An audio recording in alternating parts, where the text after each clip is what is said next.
how to recognise earlier signs of stress and anxiety that might lead to overload. This can be really tricky for a number of reasons.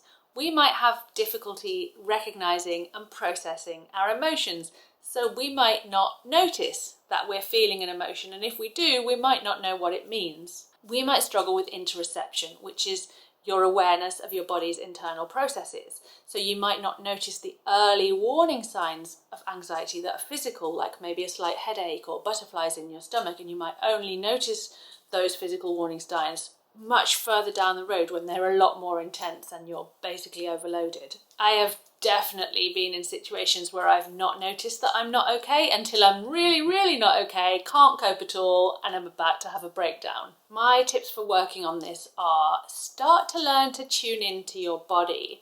So I've over time learnt that I have some early warning signs that I might not be okay. Like, I tend to become quite tearful, I tend to feel quite irritated.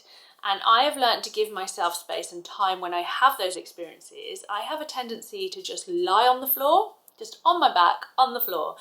And I'm tuning everything out, and I'm giving myself a chance to start to notice how I feel in my body.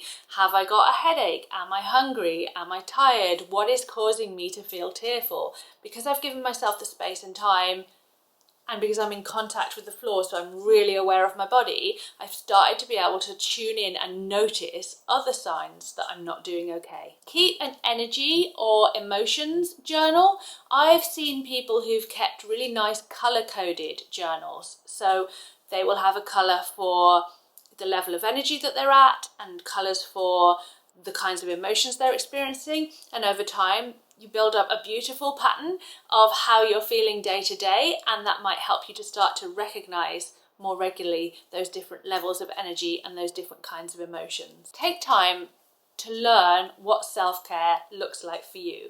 Do you need to work part-time? Do you need an hour every day after work without anyone talking to you to decompress? How long can you comfortably socialise for? Perhaps you can only socialise for an hour before you start to feel okay. Learn what you need to feel okay and not overloaded, and allow yourself to implement those things where possible into your life.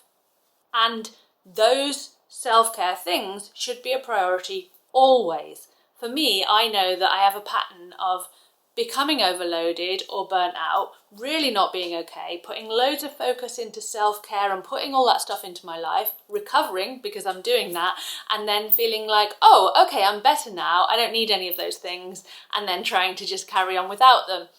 And then the cycle repeats again. And I do my absolute best when, even if I'm feeling okay, I'm still putting those things in place that I need to stay feeling okay. And when we learn to live like this, it's easier to notice when things aren't right, because actually we know how it feels to be okay, which can sometimes be something that late diagnosed people are not familiar with, because they may have lived their life on such high alert for so long that they don't recognise what feeling okay is like.